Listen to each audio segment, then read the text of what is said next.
সোনার বাবা বাজারে গিয়ে নিয়ে এসছে। কাতলা মাছ এনেছে। কাতলা মাছের আবার ডিমও হয়েছে দেখছি। বাবা, ডিম তেল দুটোই হয়েছে। কেমন আছো তোমরা সবাই? আশা করি সবাই তোমরা ভালো আছো। আজকে কি কি রান্না হবে, কি কি রান্না করবো চলো তোমাদের সাথে শেয়ার করে নিই। মাছ এনেছে, কি মাছ এনেছে আজকে চলুন আপনাদের সাথে তাহলে শেয়ার করে নিই। দেখেছে সোনার বাবা বাজারে গিয়ে নিয়ে এসছে। কাতলা মাছ এনেছে। কাতলা মাছের আবার ডিমও হয়েছে দেখছি।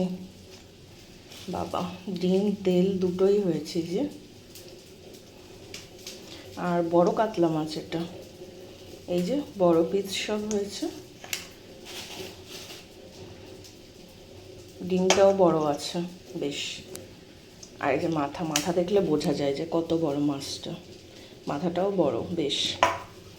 আর এটা জ্যান্ত ছিল কাতলা মাছটা, দেশি কাতলা মাছ। এটা যেটা চালানি কাতলা হয় সেটা কিন্তু না। আর দেশি কাতলার কিন্তু টেস্টই আলাদা হয়।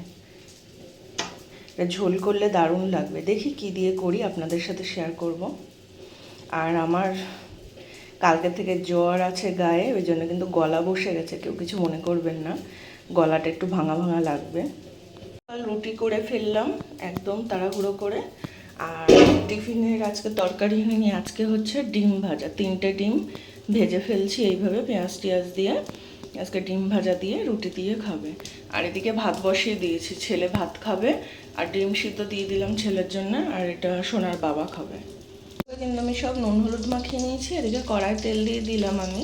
তো তেলটা একটু গরম হোক, এই কড়াতেই কিন্তু আমি সব মাছগুলোকে একটা একটা করে সব ভেজে ফেলবো। এখন ঢেকে রাখি, তেলটা গরম হোক। তেলটা আগে গরম হয়ে যাক, তারপর ওর মধ্যে দেবো। তেল কিন্তু গরম হয়ে গেছে, এবার কিন্তু আমি মাছগুলো ছেড়ে দেবো একটা একটা করে।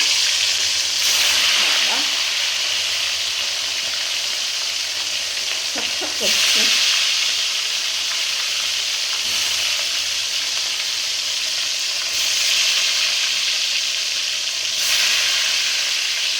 এগুলো হয়ে গেলে আবার এগুলো করতে হবে।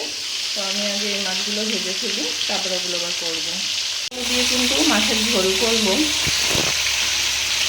তার জন্য কিন্তু পাঁচফোড়ন দিয়ে পটল আলু ভাজা বসিয়ে দিলাম।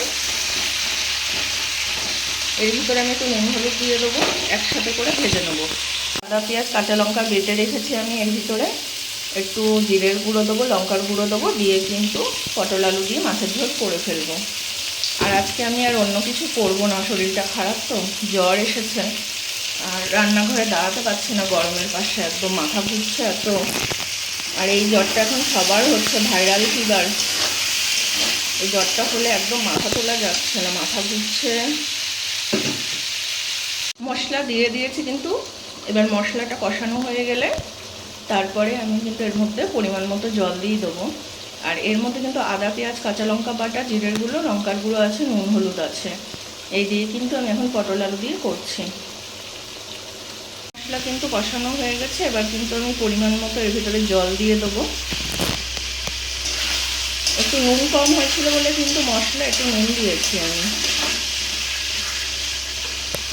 এবার কিন্তু আমি পরিমাণ মতো এই যে জল এনে রেখেছি, জলটা ঢেলে দেবো। আর আজকে এক তরকারি ভাত হবে, ওই জন্য একটু ঝোলটা বেশি লাগবে। এবার আমি এটাকে ঢেকে দেব। আর একটুখানি জল লাগবে, আর একটু জল দিই, তাহলে আমি ঢেকে দিই। এটা দিয়ে এটা ফুটে গেলে ভালো করে তারপর কিন্তু মাছ দেবো। শুকিয়ে এসেছে, এবার কিন্তু আমি ওর ভিতরে মাছগুলো সব দিয়ে দেবো। এই যে সব মাছগুলো কিন্তু আমি মাছের ঝোলের ভিতর দিয়ে দিলাম। এবারে একটু ঘেটে দিতে হবে এরকম। মাথাগুলো একটু ঝোলের মধ্যে ডুবিয়ে দিতে হবে, না হলে সিদ্ধ হবে না। এগুলো একটু ঝোলে দিয়ে দিই ভিতরে ঢুকিয়ে। এবার আমি একটুখানি ঢাকা দিয়ে দেবো, দিলে তাহলে হয়ে যাবে মাছের ঝোলটা। কেমন হয়েছে জানাবেন। আজকে কিন্তু আর কোনো রান্না করতে পারলাম না, শরীরটা ঠিক নেই বলে। তো বেশি কিছু রান্না দেখাতে পারলাম না, কেননা আমার শরীরটা ভালো না, জ্বর এসছে কালকের দিয়ে।